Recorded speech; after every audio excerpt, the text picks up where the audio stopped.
जिस फौज ने और जिस जनरल ने जिस दफ्तर से मेरे खिलाफ और मेरी जमात के खिलाफ प्रोपेगेंडा कमांड किया है उसको माफी मांगनी होगी। मुझे कहते हो तुमने गलत बात की है, मैं कहता हूं तुमने अपने शुहदा की भी तजलील की है, फौज के शुहदा की भी तजलील की है, उनके खानदानों की भी तजलील की है, तुमने मेरे शुहदा की भी तजलील की है, तुमने उनकी भी बेतौकीरी की है। माफी कहते हो फजल रहमान मांगे?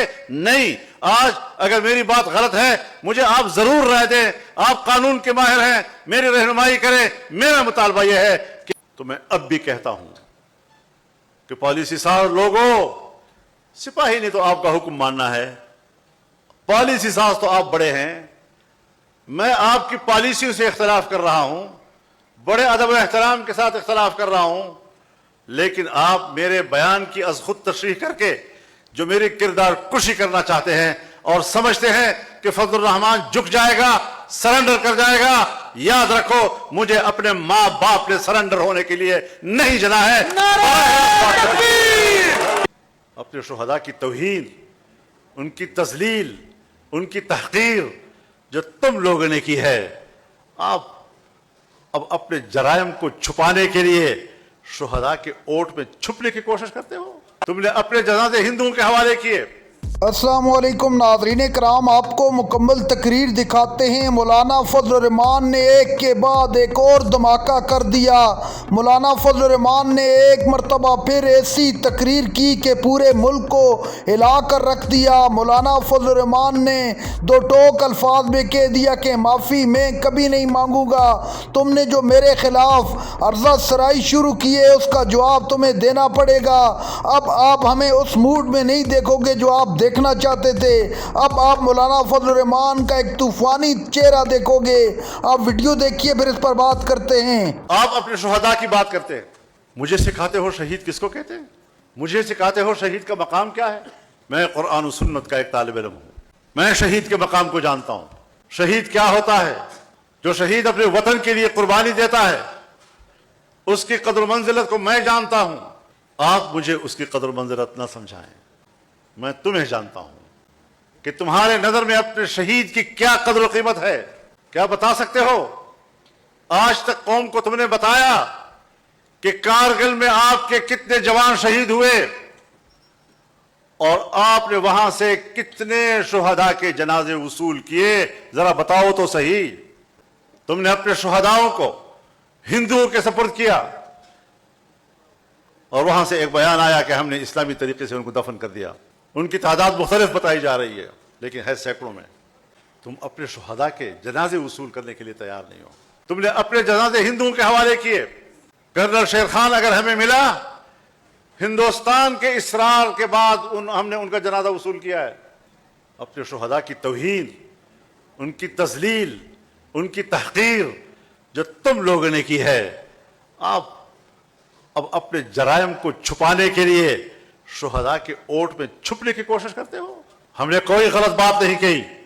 इदारे मुतय्यन है, उनका दायरे कार मुतय्यन है, उनका दायरे इख्तियार मुतय्यन है। अगर मैंने आपको उनकी जिम्मेदारियों की तरफ मुतवज्जह किया है, अगर मैंने आपको उनके अपने दायरे कार और उस दायरे कार के अंदर उनकी सलाहियतों की तरफ आपको मुतवज्जह किया है, तो मैं अब भी कहता हूं कि पॉलिसी साज लोगों, सिपाही ने तो आपका हुक्म मानना है, पॉलिसी साज तो आप बड़े हैं, मैं आपकी पॉलिसियों से इख्तलाफ कर रहा हूं, बड़े अदब और एहतराम के साथ इख्तलाफ कर रहा हूं, लेकिन आप मेरे बयान की अज खुद तशरीह करके जो मेरी किरदार कुशी करना चाहते हैं और समझते हैं कि फजल रहमान झुक जाएगा, सरेंडर कर जाएगा, याद रखो मुझे अपने माँ बाप ने सरेंडर होने के लिए नहीं जना है।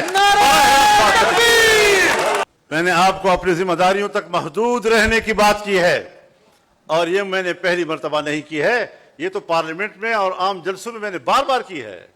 कसूर वाली बात कसूरवार ठहरी और मुझे अफसोस यह है कि मेरे खिलाफ बदनीयती पर मबनी एक जुमले की गलत तशरीह करके कौम को गुमराह करने की कोशिश की गई, अवाम को गुमराह करने की कोशिश की गई और हमारे मीडिया को गुमराह करने की कोशिश की गई और शुहदा के खानदानों को गुमराह करने की कोशिश की गई। मैं उनको बताना चाहता हूं कि सिर्फ हम हैं, अल्हम्दुलिल्लाह सिर्फ हम हैं जिन्होंने एक से ज्यादा मर्तबा जल्स में यह बात कही है कि अगर मेरी फौज पर खुदा सख्त वक्त न लाए, मेरे मुल्क पर खुदा बुरा वक्त न लाए, वरना जब मेरी फौज अपने मुल्क की दिफा करेगी तो इन मेरे फकीरों को अपने साथ मोर्चे में शाला बशाला देगी। आपने कभी हमारे इस जज्बे को अप्रिशिएट किया? और कुर्बानियां हैं। अगर पाकिस्तान का एक सिपाही मुल्क के लिए कुर्बानी देता है और इसीलिए वो फौज में भर्ती हुआ है, जमीयत उलमा इस्लाम तो फौज नहीं है, फिर मेरे जमीयत उलमा इस्लाम के सफ़ों के अंदर से बड़े अकाबिर से लेकर आम उलमा और तलबा तक 200 से ज्यादा शहीद क्यों हमने दिए? किसके लिए दिए?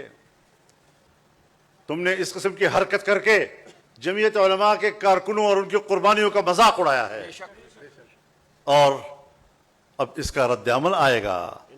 आप समझते हैं कि हम पीछे हट जाएंगे? हमने तरतीब बना ली है। मैं चारों सूबों में जाऊंगा, चारों सूबों में वहां के अवाम और कारकुनों से खिताब करूंगा, बड़े जलसों से भी और कन्वेंशनों से भी खिताब करूंगा। मैं अपना मौक़िफ़ लेकर आगे जाऊंगा। मुझे कहते हो तुमने गलत बात की है, मैं कहता हूं तुमने अपने शुहदा की भी तजलील की है, फौज के शुहदा की भी तजलील की है, उनके खानदानों की भी तजलील की है, तुमने मेरे शुहदा की भी तजलील की है, तुमने उनकी भी बेतौकीरी की है। माफी कहते हो फजल रहमान मांगे? नहीं। आज अगर मेरी बात गलत है मुझे आप जरूर राय दें, आप कानून के माहिर हैं, मेरी रहनुमाई करें। मेरा मुतालबा यह है कि जिस फौज ने और जिस जनरल ने जिस दफ्तर से मेरे खिलाफ और मेरी जमात के खिलाफ प्रोपेगेंडा कमांड किया है उसको माफी मांगनी होगी। हमने ऐसी कोई कच्ची गोलियां नहीं खेली। भरोसा तुमने तोड़ा था मगर खुद को सजा यूं दी कि फिर जो मिल गया मुझको भरोसा कर लिया उस पर। अदम एतमाद की फजा तुमने पैदा की है। मेरे मुखालिफिन सारी जिंदगी कभी मुल्ला मिलिट्री अलायंस कहते थे, कभी ये एस्टेब्लिशमेंट के बड़ा करीब है। क्यों? मेरी सियासत एतदाल की है। मैं मजहबी तबके से ताल्लुक रखता हूं और उसको इश्तिहाल देने के लिए पूरी दुनिया वसाइल इस्तेमाल कर रही है। उस माहौल में रहकर जब मैं अपने माहौल के एतदाल की राह दिखाऊंगा तो यकीनन कुछ नरमियां उसके अंदर आएंगी। नाज़रीन कराम, आपने वीडियो देखी। मौलाना फजल रहमान ने एक मरतबा फिर अपने दिल की भड़ास निकाल दी। मौलाना फजल रहमान ने आज फिर ऐसे तीर बरसाए कि हर कोई देखता रह गया। मौलाना फजल रहमान ने कहा कि अब तो फैसले मैदान में होंगे। मैंने बहुत बर्दाश्त किया लेकिन अब मेरी बर्दाश्त भी जवाब दे चुकी है। अवाम आपसे जवाब मांगेगी, आपको जवाब देना पड़ेगा।